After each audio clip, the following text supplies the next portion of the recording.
Buongiorno e ben ritrovati a un nuovo appuntamento con l'informazione di Telefriuli. Il Consiglio dei Ministri ha deciso che ci sarà l'Election Day il 12 giugno con le elezioni amministrative e referendum sulla giustizia. La Regione nei giorni scorsi aveva indicato anche un'altra data, quella del 29 maggio, ma sulla base di quanto annunciato dall'assessore Pierpaolo Roberti sarà confermato il 12 giugno per il primo turno e il 16 per i possibili ballottaggi. In Friuli Venezia Giulia andranno alle urne 33 comuni, di cui 4 con più di 15.000 abitanti e dunque con la possibilità del secondo turno. 5 invece quesiti referendari, riforma del CSM, equa valutazione dei magistrati, separazione delle carriere delle toghe, custodia cautelare e abolizione della legge Severino.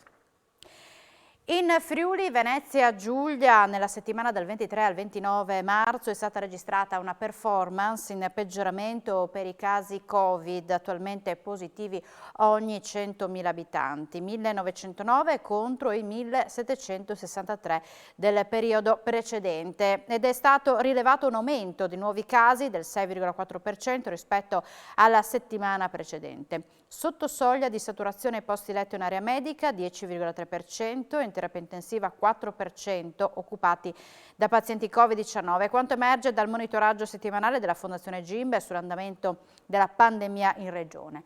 A livello nazionale, dopo 2 settimane di netto incremento, dal 23 al 29 marzo c'è stata una sostanziale stabilità dei nuovi casi Covid. In questo momento, precisa la Fondazione Gimbe, è difficile fare previsioni.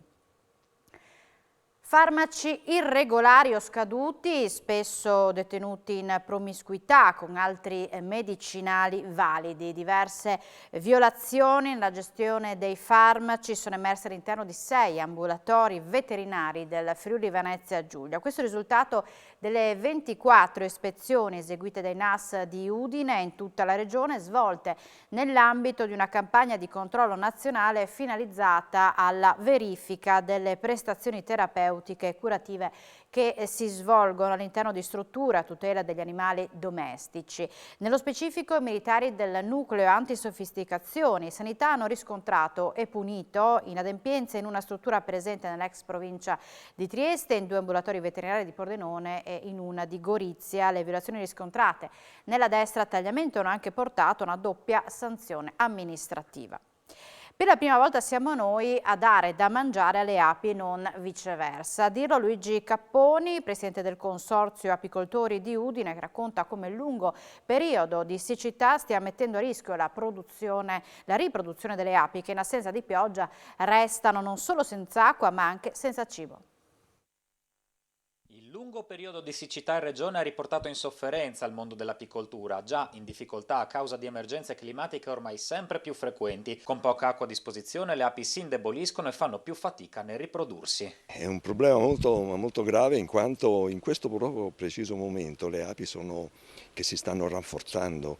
Loro aumentano da circa 7.000 a 8.000 individui degli invernali per arrivare a oltre 50.000 in primavera. E hanno bisogno di acqua per fare in modo che questa, unitamente al nettare, unitamente al polline, venga data da mangiare alla covata. Se non c'è questo materiale essenziale, le api non riescono a crescere e quindi la regina stessa, vedendo che ci sono delle problematiche, si blocca e non possono costruire una famiglia che sia una famiglia adeguata per andare a bottinare nei fiori. A risentire della siccità sono anche le piante stesse, con la conseguenza che le api si ritrovano non solo senza acqua, ma anche con poco cibo. Le piante, non trovando umidità, raccolgono presso di loro la loro umidità e non danno tanto nettare. La regione è intervenuta stanziando quasi 300.000 euro per l'acquisto di nutrimenti aggiuntivi per le api. La regione ci dà un contributo per acquistare nutrimento per le api. Primo anno che noi diamo da mangiare noi alle api, non le api che ci danno da mangiare il loro miele. Il cittadino stesso, magari quelli che hanno un giardino in casa, possono fare qualcosa nel loro piccolo.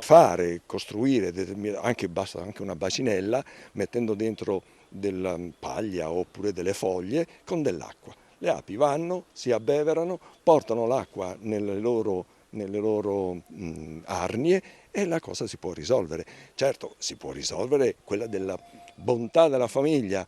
Se poi non manca l'acqua vera e le piante non offrono il nettare, non possiamo farci nulla.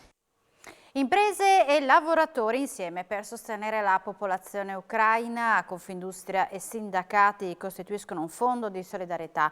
Per ogni ora di lavoro donata dai lavoratori un contributo equivalente da parte delle aziende. Confindustria Udine promuove la campagna di solidarietà e fa appello alla sensibilità umanitaria di imprese e lavoratori per sostenere insieme i cittadini del paese duramente provati dal conflitto in corso. Confindustria, CGIL e CISL hanno deciso insieme di sostenere un impegno di solidarietà mirato a sviluppare azioni concrete destinate a finalità umanitarie per il popolo ucraino. A tale scopo è stato attivato un fondo di solidarietà per il popolo ucraino nel quale confluiranno contributi volontari da parte delle lavoratrici e dei lavoratori pari a un'ora di lavoro, un contributo equivalente da parte delle imprese. Questi contributi verranno raccolti tramite il conto corrente con il codice IBAN che vedete in sovraimpressione IT57 C010 300 320 100 000 88 00015 attivato al Monte dei Paschi di Siena, intestato a CGIL CISL e Confindustria Fondo Solidarietà Popolo Ucraino.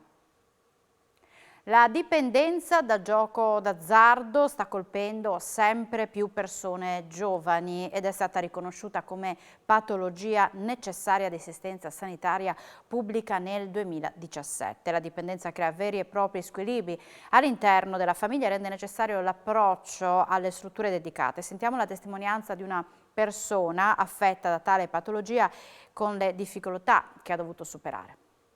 Il periodo in cui ho giocato è stato particolarmente lungo e ha innescato tutta una serie di problemi economici abbastanza rilevanti. Indirettamente, diciamo, visto che poi uno degli sforzi principali di chi gioca è quello di cercare di non rendere noto il fatto che è un giocatore abituale e che comunque va a investire cifre rilevanti nell'attività del gioco, si erano comunque create delle situazioni anche a livello personale con le persone che frequentavo in ambito familiare, conoscenti, amici, per cui diventava sempre più difficile, diciamo, mantenere nascosta la situazione e indirettamente si erano creati comunque degli attriti molto, molto difficili da gestire. Con una certa difficoltà iniziale mi sono, diciamo, poi alla fine lasciato convincere a partecipare a quelle che erano le attività del gruppo terapeutico. La svolta è stata proprio legata ai primi incontri fatti a livello individuale che diciamo, hanno trovato forse la chiave giusta per motivare in maniera corretta e indirizzare in modo corretto poi il percorso successivo. Il consiglio che lei dà? Cercare l'aiuto di qualcuno che sia veramente in grado di aiutarti. Compie oggi 87 anni lo scienziato goriziano Carlo Rubbia, fisico e accademico italiano, vincitore del premio Nobel per la fisica nel 1984 e senatore a vita della Repubblica Italiana dal 2013. Il governatore del Friuli Venezia Giulia, presidente della Conferenza delle Regioni, gli ha dedicato un post sui propri profili social, come vedete dalle immagini. Andiamo a Casarsa della Telizia dove torna la rassegna Filari di Bolle, in gara 80 vini provenienti da tutta la regione. Ieri nella sala consigliare di Palazzo Burovic la giuria si è riunita per degustarli in forma anonima. Sono oltre 80 i vini provenienti da tutta la regione che partecipano all'8ª edizione di Filari di Bolle, la selezione degli spumanti del Friuli Venezia Giulia, organizzata da Pro Casarsa, Comune e Associazione Italiana Sommelier, in collaborazione col consorzio delle DOC FVG. Ieri, nella sala consigliare di Palazzo Burovic, la giuria si è riunita per degustarli in forma anonima. I vincitori saranno poi svelati durante la cerimonia inaugurale della Sagra del Vino, in programma a Casarsa dal 22 aprile al 2 maggio. Dopo uno stop di 2 anni a causa della pandemia, la grande manifestazione enogastronomica torna così nelle sue consuete date primaverili. È anche un'emozione forte quella di ripartire perché come tutti voi immaginate non è una cosa facilissima, però vogliamo e stiamo lavorando per farcela. Riparte la Sagra del Vino, è ripartita a Filari di Bolle, una ripartenza per un nuovo modello anche di festa paesana. È un momento di emozione e di gioia dopo 2 anni in cui siamo rimasti fermi con la Sagra del Vino. Finalmente potremo ripartire, sarà una sagra ovviamente organizzata nel rispetto di alcune norme, perché un po' alla volta dobbiamo ripartire, ma ripartiremo. E quindi sarà senz'altro un momento di gioia e di festa per tutti, in un momento che non è facile, però crediamo che ci sia anche bisogno proprio di dare un po' di positività e di energia alle persone. È stato inaugurato ieri il Festival Letterario Geografia, in programma fino a domenica a Monfalcone. Ad aprire la manifestazione è stato Vittorio Sgarbi.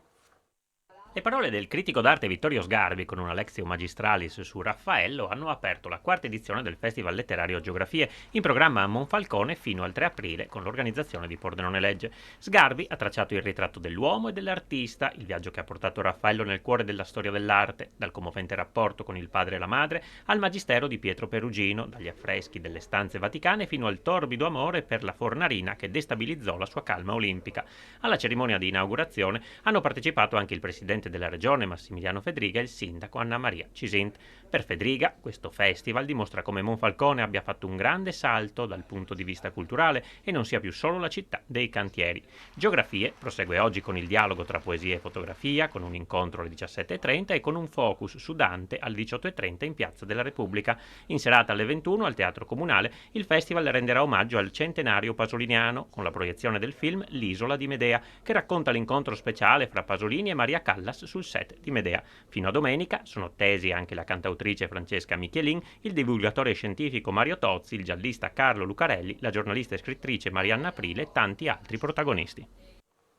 Nella suggestiva cornice tardo-barocca della chiesa di San Giorgio Maggiore a Udine, in Borgo Grazzano, sabato 2 aprile alle 20:30 torneranno a riecheggiare le voci del gruppo italo-sloveno Mittelvox Ensemble. La corale vuole promuovere la multiculturalità del proprio territorio, proponendo originali percorsi di alta qualità musicale nello spazio della polifonia. L'incontro di sabato è incentrato sulla musica sacra, il filo conduttore è la meditazione sulla Passione di Cristo per il Venerdì Santo. Il percorso si svilupperà all'interno della tradizione gregoriana, proseguendo attraverso le più belle pagine della tradizione della musica sacra occidentale. Siamo in chiusura, ma subito dopo la pubblicità arriverà un nuovo appuntamento con A Voi la Linea. Buona giornata.